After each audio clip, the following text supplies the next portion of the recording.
الحمد لله نحمده ونستعينه ونستغفره ونؤمن به ونتوكل عليه ونعوذ بالله من شرور أنفسنا ومن سيئات أعمالنا من يهده الله فلا مضل له ومن يضلله فلا هادي له ونشهد أن لا إله إلا الله وحده لا شريك له ونشهد أن سيدنا ونبينا ومولانا محمدا عبده ورسوله صلى الله تعالى عليه وعلى آله وأصحابه وبارك وسلم تسليما كثيرا كثيرا أما بعد فأعوذ بالله من الشيطان الرجيم بسم الله الرحمن الرحيم ما آتاكم الرسول فخذوه وما نهاكم عنه فانتهوا صدق اللہ العظیم۔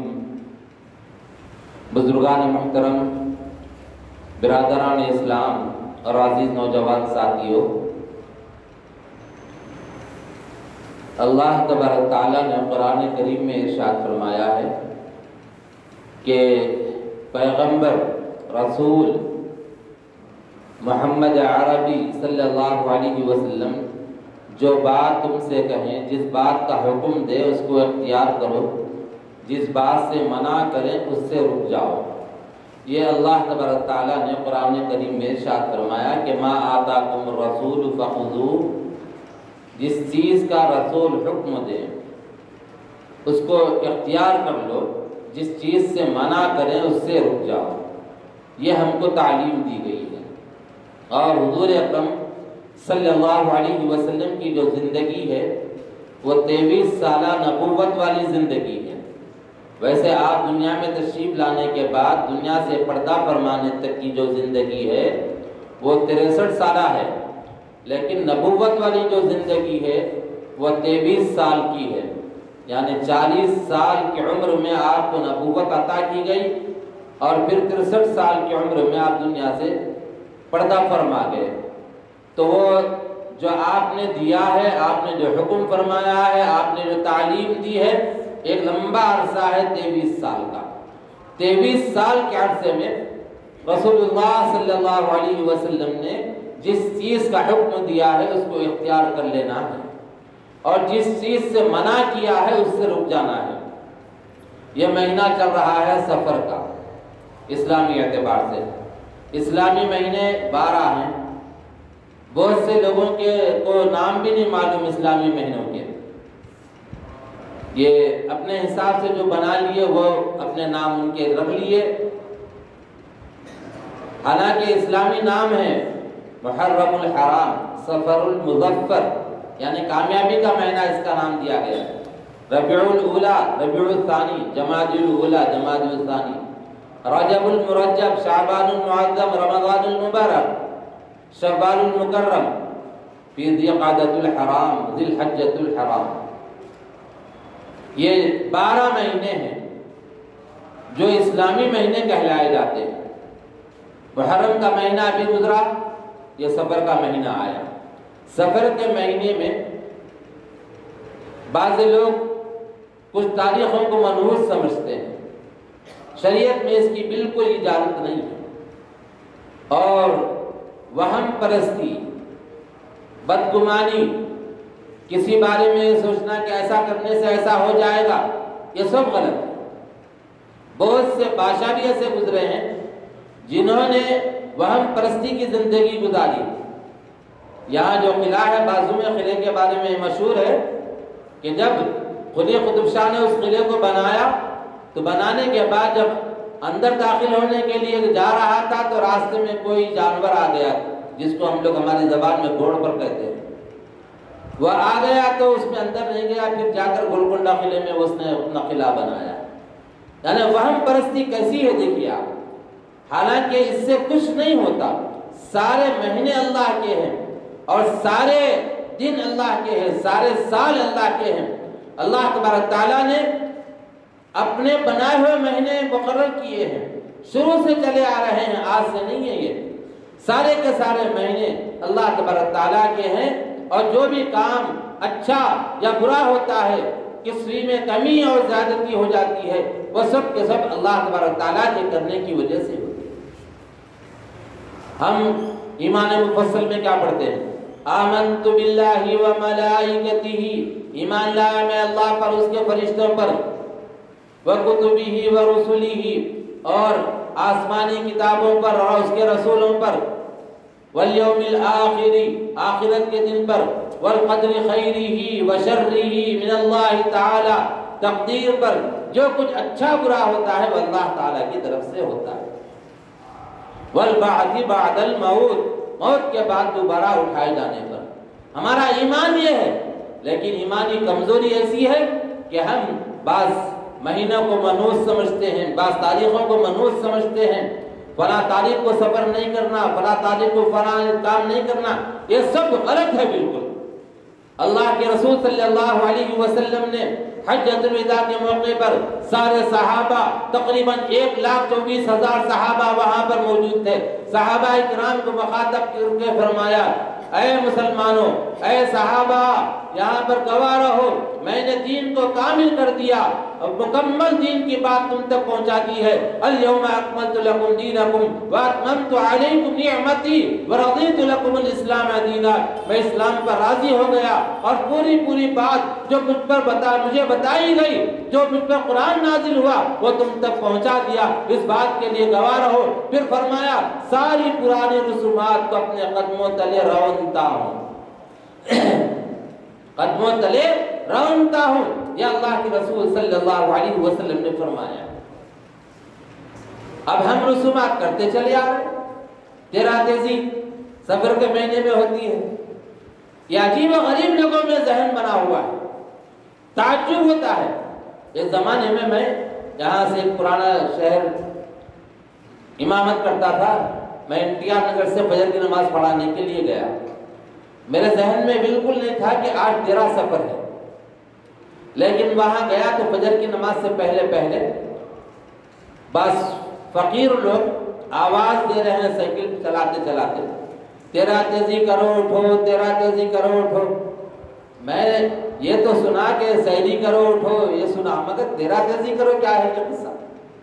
جب تک ہم کو نہیں معلوم تھا کہ اس کے بارے میں کیا ہے، تو بعد میں نے اپنے اساتذہ سے پوچھا کہ کیا چیز ہے، تو کہا کہ بعض جاہل لوگوں کے پاس، بعض ایسے لوگ جن کو علم نہیں ہے، تعلیم نہیں ہے، ایسے لوگوں میں بات مشہور ہے کہ تیرا تیزی کو کچھ رکھ کے صدقہ کر دو، ساری سال بھر کی بلائیں چلی جاتی ہیں۔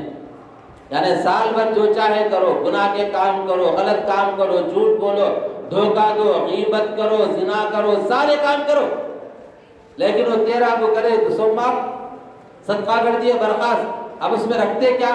کچھ چاول رہتا، اس میں انڈا رہتا کہتے اس میں، اور ایک کیلا بھی رہتا، شاید دماغ میں ٹھوکنے کے واسطے سر میں۔ یعنی بیوقوفوں کو یہ بھی نہیں معلوم ہے کہ اس سے کیا ہونے والا ہے، اس سے کیا ہونے والا ہے۔ بعض لوگ دیکھیں اپنے پیروں میں جیسے کالی ڈوری ڈال لیتے، کالی ڈوری ڈال لے کے سمجھتے کہ ساری نظر اس پہ چلے گئی۔ کیسے لوگ ہیں یہ؟ انہیں پتا بھی نہیں کہ بھئی اللہ ہر چیز کا کرنے والا ہے، حالانکہ ایمان لائے والقدر خیرہ وشرہ من اللہ تعالی، اور تقدیر پر ایمان لاتا ہوں، جو کچھ اچھا اور برا ہوتا ہے سب اللہ تعالیٰ کی طرف سے ہوتا ہے، یہ ایمان لا رہے اور ایمان کے کلمے اپنے زبان سے کہہ رہے ہیں، لیکن اس کے باوجود عقیدہ اتنا کمزور کہ کبھی کہیں کالی ڈوری بن کے پھر رہے، کہیں کچھ ہے، کہیں تیرا تیزی کے نام پہ انڈے سر کے پاس رکھ کے صبح خیرات کر کے مطمئن ہو جا رہے کہ اب تو کچھ بھی نہیں ہونے والا ہے۔ ارے یاد رکھیے، جب مصیبت آنا ہے اللہ تبارک تعالیٰ کی طرف سے تو مصیبت آ کر رہے گی، پریشانی آنا ہے تو پریشانی آ کر رہے گی، اور اگر پریشانی نہیں آنا ہے، خوشحالی آنا ہے تو خوشحالی بھی آ کر رہے گی۔ ساری دنیا روکنے کی کوشش کرے لیکن وہ خوشحالی نہیں رکے گی، برابر آ کر رہے گی۔ دنیا نے دیکھ لیا اس وقت بہت سے ایسے کام، لوگ جو کرنے لگے، ایک امید پر اللہ تبارک تعالیٰ نے ان کی امید کی لاج رکھ کے ان کو ترقی دی۔ اور بعض لوگ ایمان کے مضبوط دنیا سے گزرے، اللہ تعالیٰ آزماتا ہے، آخر تک مصیبتیں دے کر آزماتا ہے۔ کہ حضرت موسیٰ علیہ السلام کے ساتھ کیا ہوا؟ جب ان کے لوگ ساتھ میں چلے، انہوں نے کہا کہ چلو یہاں سے نکل کے بھاگتے ہیں، پیچھے فرعون کا لشکر آ رہا ہے، اور رات تمام صبر کرتے رہے، صبر کرتے رہے، صبر کرتے رہے۔ سامنے گئے تو دیکھا کہ دریائے نیل ہے، دریا آ گیا۔ تو ان کے لوگوں نے کہا دیکھو اے موسیٰ، تم نے بھروسہ دلا کر وہاں سے ہم کو نکالا اور لے کر آئے ہو، پیچھے فرعون کی فوج ہے، ادھر موت کے منہ میں جانے کا اندیشہ ہے، سامنے دریا ہے، یہاں پر بھی جائیں گے تو مریں گے، ایسی جگہ لا کر تم نے رب کو رکھا ہے۔ حضرت موسیٰ نے فرمایا اللہ کی مدد آئے گی، صبر کرو صبر کرو۔ بعض لوگوں نے صبر کیا، بعض لوگ بے صبر تھے، انہوں نے صبر نہیں کیا، بار بار کہتے رہے۔ لیکن اللہ تبارک تعالیٰ نے جب دیکھا کہ لوگ صبر پر ثابت قدمی کے ساتھ ڈٹے رہے، اللہ کی مدد آئی۔ اللہ تبارک تعالیٰ نے حضرت جبرائیل کو بھیجا، بھیج کر کہا کہ نہر کے اندر، اس دریا کے اندر لاٹھی مارو، چنانچہ 11-12 دروازے راستے بن گئے۔ راستے بھی کیسے؟ اس کی زمین نظر آ رہی ہے، پیدل چلے جا رہے ہیں، اور بیچ بیچ میں کھڑکی بھی ہے، ادھر والے بھی نظر آ رہے ہیں، ادھر والے بھی نظر آ رہے ہیں، بڑے مزے سے باتیں کرتے چلے جائیں۔ موسیٰ علیہ السلام کی ساری فوج نکل گئی۔ پھر اللہ تبارک تعالیٰ نے کیا کیا؟ فرعون کو اسی میں غرق کیا۔ فرعون نے کہا اپنے لشکر سے کہ چلو تم نے بھی اندر کرو، اپنے گھوڑوں کو کدا دو۔ وہ پیچھے ہٹ گئے تو اس وقت میں کہا کہ انا ربکم الاعلی، میں سب سے بڑا رب ہوں، میں بھی جاتا ہوں۔ اندر کودا، اس نے کودتے ہی اللہ تبارک تعالیٰ نے حکم دیا تو سارا پانی مل گیا، فرعون مر گیا، اس کے لشکری مر گئے۔ اور فرعون نے اس وقت میں کہا کہ جب مر رہا تھا، موت اس کو نظر آنے لگی، موسیٰ اور موسیٰ کے رب پر ایمان لاتا ہوئے گا۔ تو اللہ نے فرمایا اب ایمان قابل قبول نہیں، اب عذاب نظر آ گیا، عذاب کے آنے کے بعد اب ایمان قابل قبول نہیں، لیکن پھر بھی تو ایمان کی بات کر رہا ہے تو تیری لاش کو ضائع نہیں کیا جائے گا، نمونے کے لیے، عبرت کے لیے تیری لاش کو محفوظ کیا جائے گا۔ چنانچہ وہ عبرت کے لیے اس کی لاش کو آج بھی عجائب خانے میں مصر کے محفوظ کر دی گئی۔ مچھیرے گئے، دھوبی لوگ گئے وہاں پر، جانے کے بعد کپڑے دھوتے دھوتے وہاں دیکھا کہ کپڑا نظر آ رہا ہے، تو انہوں نے کھینچ کر دیکھا تو لمبی سی لاش نکل کر آئی، تو فرعون کی لاش تھی۔ اس کو لے جا کر پھر مسالہ لگا کر وہاں کے عجائب خانے میں محفوظ کر دیا گیا۔ دوستوں بزرگوں، کہنے کا مقصد یہ ہے جو کچھ بھی ہوتا ہے اللہ تعالیٰ کی طرف سے ہوتا ہے، سفر سے کچھ نہیں۔ سفر عام مہینے کی طرح، اس کا نام تو سفر مظفر رکھا گیا کہ کامیابی کا مہینہ۔ اس کو لوگ منحوس سمجھتے ہیں، بالکل غلط ہے، غلط عقیدہ ہے۔ اور ایسے ہی بہت سی چیزیں ہیں، جاتے آتے بلی آڑے آ گئی، بولے کہ اب کام نہیں بنتا، پلٹو۔ سور آیا تو کچھ بھی نہیں، گدھا آیا تو کچھ بھی نہیں۔ بلی کا جو تھوک ہے پاک ہے، بلی اگر دودھ پی لی تو وہ دودھ ناپاک نہیں ہوتا، اگر کتا دودھ پی لیا تو وہ دودھ ناپاک ہو جاتا ہے، کتابوں میں لکھا ہوا ہے۔ سور بجنسی ہی ناپاک ہے، حرام ہے، سور کا گوشت حرام، سور کا چمڑا حرام، سور کے بال بھی حرام ہے۔ لیکن وہ سال میں اس کو گزرا تو کچھ بھی نہیں، بلی گزر گئی تو بولے کہ کام نہیں بنتا۔ 4 آدمی بیٹھے ہوئے ہیں، چھینک آئی، بولے کہ 4 آدمی کے بیچ میں چھینک دیا، بھائی کام نہیں بنے گا۔ ارے کمبختو، ذرا سوچو، غور کرو، ہر چیز کا کرنے والا اللہ ہے، کیا چھینک آئی تو کیا کہیں اور جا کر چھینکے گا وہ؟ عجیب عجیب تماشے۔ چھینک ایسی بڑی نعمت ہے، کیا آدمی جب چھینکتا ہے تو اس سے ساری نسیں صاف ہو جاتی ہیں، ساری رگیں اس کی صاف ہو جاتی ہیں۔ اور چھینک پر کتنی بڑی دعا ہے، چھینکنے والا کہے گا الحمدللہ، سامنے والا کہے گا یرحمک اللہ، پھر چھینکنے والا کہے گا یغفر اللہ لنا ولکم، یا پھر یہدیکم اللہ ویصلح بالکم، یغفر اللہ لنا ولکم، اللہ تجھے معاف کر دے، تیری مغفرت فرمائے۔ اتنی بڑی دعا ہے اس پہ۔ جب انگریزوں نے اس پہ ریسرچ کیا کہ بھئی چھینک پر اتنی بڑی دعا کیوں ہے، تو وہ اس نتیجے پہ پہنچے کہ جب ایک چھینک آتی ہے تو سارے جسم کے نسیں اس کی کھل جاتی ہیں۔ اتنی بڑی نعمت ہے چھینک کا آنا۔ 4 آدمی بیٹھے ہوئے چھینک لیے تو بولے کہ کام نہیں ہوگا، عقل کہاں گئی ہماری؟ سوچتے نہیں، ہر چیز کا کرنے والا اللہ ہے۔ اچھے کاموں کے ٹائم پہ یہ سب کھل جاتے، جب کبھی کوئی مسئلہ آیا تو سارے چیزیں یاد آتی۔ اس سے بچنا چاہیے۔ اور غلط باتیں اب تو خیر الحمدللہ تعلیم کی وجہ سے تھوڑا کم ہو گئی، پہلے بہت سننے میں آتا تھا، گھر پہ آ کے کبا پکارا تو بولے مہمان آنے والے ہیں، ارے وہ آگے آپ کو اطلاع دے رہا کہ مہمان آنے والے ہیں۔ ایک کتاب ہے حضرت مولانا اشرف علی صاحب تھانوی رحمۃ اللہ علیہ نے لکھی ہے، اغلاط العوام، اس کے اندر ساری باتیں لکھی ہوئی ہے، کون سی جگہ پہ کیا چیز ہے، ہندوستان کے کون سے علاقے میں کیا بدگمانی ہے، کیا بدشگونی لیتے ہیں وہ لوگ، یہ ساری چیزیں اس میں لکھی ہوئی ہے۔ اس سے بچنا چاہیے۔ تیرا تیزی کچھ بھی نہیں ہے، صبر کا مہینہ منحوس نہیں ہوتا، اس مہینے میں بھی شادی کرنے والے کرتے ہیں۔ اور حضور اکرم صلی اللہ علیہ وسلم کی صحت خراب ہوئی اپنی جگہ ہے، بھئی حضور بھی تو انسان ہیں لیکن بشر ہیں، لیکن افضل البشر ہیں، یعنی سب سے افضل بشر ہیں آپ، انسان ہیں۔ اگر آپ انسان نہیں ہوتے تو کھانا نہیں کھاتے، فرشتے کھانا کھاتے ہیں کیا؟ نہیں کھاتے ہیں۔ اور پھر آپ انسان ہونے کے ناطے آپ نے شادی کی، آپ کو بچے پیدا ہوئے اور آپ چلتے تھے، آپ لوگوں سے باتیں کرتے تھے، سارے کام آپ کرتے تھے، بشری جتنے تقاضے ہیں سارے آپ کے اندر پائے جاتے تھے، استنجے کے لیے جاتے تھے، پیشاب پاخنا، آپ کا جو سب کام آپ نے کیا ہے، لیکن افضل البشر ہیں آپ، یعنی سارے بشروں میں، سارے بشر انسانوں میں آپ افضل مقام آپ کا ہے، افضل الانبیاء والمرسلین، کہ نبیوں میں رسولوں میں سب سے اونچے درجے کے آپ ہیں، یہ مقام آپ کو ملا، لیکن آپ بھی انسان ہیں، افضل انسان ہیں۔ اور بعض لوگ اس میں بھی عقیدہ خراب، بعض لوگوں کا حضور اکرم صلی اللہ علیہ وسلم کو انسانی نہیں مانتے، بعض لوگ انسان نے تو پھر کیا ہے بتاؤ نا، پھر بتا نہیں سکتے۔ ہاں یہ جمہور کا، اہل سنت والجماعت کا عقیدہ ہے کہ آپ انسان ہیں، لیکن انسانوں میں سب سے افضل انسان ہیں آپ۔ بات آئی تو میں کہہ رہا ہوں، میرا مزاج نہیں ہے کوئی اختلافی بات کرنے کا، لیکن آج میں آپ سے بتا رہا ہوں، بعض لوگوں کا یہ بھی عقیدہ خراب ہے کہ آپ صلی اللہ علیہ وسلم کو انسان نہیں مانتے۔ ہاں یہ ضرور ہے کہ آپ انسان عام انسانوں کی طرح نہیں ہیں، اللہ تبارک تعالیٰ نے آپ کے ہر چیز کی حفاظت فرمائی، آپ سے کبھی کوئی خطا نہیں ہوئی، آپ سے کوئی ایسا کام نہیں کروایا جس سے آپ پشیمانی ہو، اور آپ سے جو کچھ بھی کام اللہ تبارک تعالیٰ نے کرائے ہیں تو وہ شریعت بنتی چلی گئی، شریعت بن گئی وہ کام کی وجہ سے۔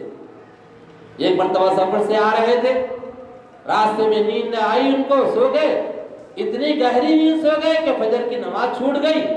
پھر اس کے بعد آپ نے اٹھ کر اس کو قضا کیا، وہ اللہ تبارک تعالیٰ نے قضا ان سے کروایا تھا تاکہ امت کو پتا چلے کہ نماز قضا بھی کی جا سکتی ہے۔ ایسے بہت سے کام اللہ تبارک تعالیٰ نے ان سے کروائے ہیں۔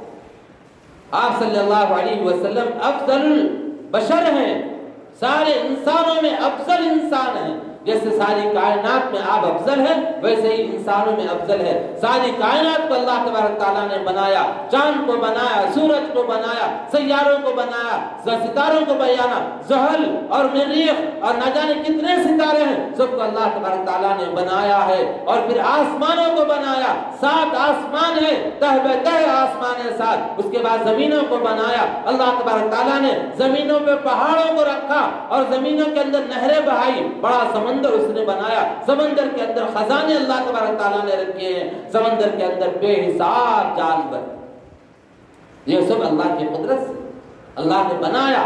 درخت اگائے اللہ تبارک تعالیٰ نے، پودے اگائے، حشرات الارض کا اللہ نے بنایا، وما من دابۃ فی الارض، قرآن کریم میں اللہ نے فرمایا ہے کہ جو چوپائے ہیں وہ سب اللہ تبارک تعالیٰ نے بنائے ہیں، اور پھر جو رینگنے والے جانور ہیں وہ بھی بنائے، سب کچھ بنائے، ساری مخلوق کو، ساری کائنات کو اللہ تبارک تعالیٰ نے اپنے کرم سے پیدا فرمایا۔ لیکن ساری کائنات کے اندر سب سے افضل کسی کو بنایا ہے تو وہ حضرت انسان کو بنایا بنایا، جب حضرت انسان کو افضل بنایا تو اس میں بھی حضرت انسان میں سب سے افضل اگر کسی کو بنایا سرور کون و مقام تاجدار انبیاء محمد رسول اللہ صلی اللہ علیہ وسلم کو بنایا۔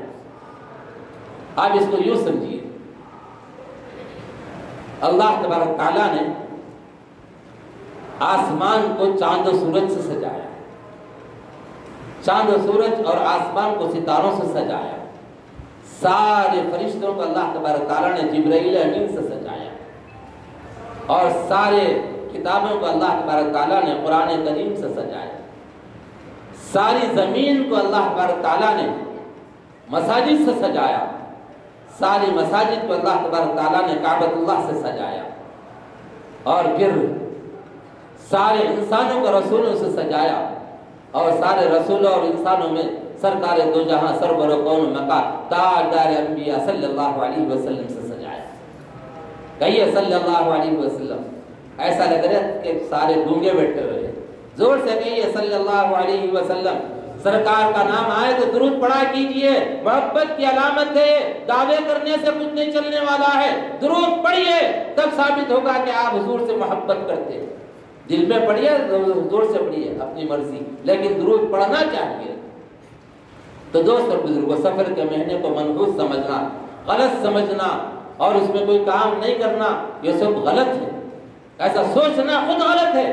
سارے مہینے اللہ کے ہیں، سارے دن اللہ کے بنائے ہوئے، سارے سال اللہ نے بنائے ہیں، کوئی وقت کوئی گھڑی ایسی نہیں ہے جو منحوس ہو سکتی ہو۔ منحوس تو ہمارے اعمال کی وجہ سے ہم ہوتے ہیں، ہمارے اعمال خلیف ہو گئے تو ہم منحوس ہو گئے، ہمارے اعمال کی وجہ سے ہم بن جاتے ہیں، دوشی کسی اور کو ٹھہراتے ہیں۔ کسی کتاب میں نے پڑھا تھا کہ یہ خاتون رمضان کا چاند دیکھنے کے لیے جیسے عام طور پہ لوگ باہر نکلتے ہیں، وہ خاتون بھی نکلی، اور نکلنے کے بعد عام طور پہ خاتون کی کچھ خصلتیں ہوتی ہیں، کچھ ادائیں ان کی ہوتی ہیں، کہیں ناک کو ہاتھ لگاتے ہیں، کہیں کان کو ہاتھ لگاتے ہیں، کہیں منہ کو ہاتھ لگا کے گفتگو کرتے ہیں، ان کا ایک اسٹائل ہوتا ہے۔ وہ خاتون نے ایسے ناک کو ہاتھ لگا کر دیکھا تو چاند نظر آیا رمضان کا، تو اس نے کہا کہ ارے اب کے چاند میں تو بدبو آ رہی ہے۔ تو لوگ اشمبے میں پڑ گئے، بھئی چاند میں بدبو کیسی آئے گی؟ تو اس میں کچھ سمجھدار لوگ کے قریب جا کر دیکھے تو دیکھا کہ اس کے ہاتھ کو گندگی لگی ہوئی۔ جب پتا کرے تو پتا چلا کہ اس نے اپنے بچے کا استنجا کرایا تھا، پاخنہ دھلایا تھا اس نے، وہ ہاتھ کو لگا ہوا تھا تو اس کی بو آ رہی، تو وہ چاند پہ داو رہی، اس کو چاند میں سے بو آ رہی۔ گندگی تو ہمارے اندر بھری ہوئی ہے۔ ہم کسی مہینے کو منحوس کہہ رہے، کسی تاریخ کو منحوس کہہ رہے، کسی دن کو منحوس بتا رہے، اور ہمارے گناہوں کی وجہ سے وہ کام ہونے کا نہیں ہوتا، کسی وجہ سے ہم دوشی ہیں، لیکن ہم دوسرے کو دوشی ٹھہرا دیتے۔ تو اس لیے دوست اور بزرگ، اپنے عقیدے کو مضبوط کرنا، عقیدے کو صحیح کرنا یہ ضروری ہے۔ عقیدہ اگر مضبوط ہو گیا، آدمی کہیں پر بھی جائے، کسی بھی علاقے میں جائے، کیسے ہی علاقے ہوں، کیسا ہی ماحول ہو، لیکن ایمان سے نہیں پھرے گا، مرتد نہیں ہوگا انشاءاللہ تبارک تعالیٰ۔ اس لیے ہم اپنے عقیدوں کو درست کرنا، ساتھ ساتھ اپنے بچوں کے عقیدے کو بھی درست کرنے کی کوشش کرنا چاہیے۔ اللہ تبارک تعالیٰ سے دعا ہے کہ کہنے والے کو کہنے سے زیادہ، سننے والوں کو سننے سے زیادہ عمل کی توفیق عطا فرمائے۔ وآخر دعوانا الحمدللہ رب العالمین۔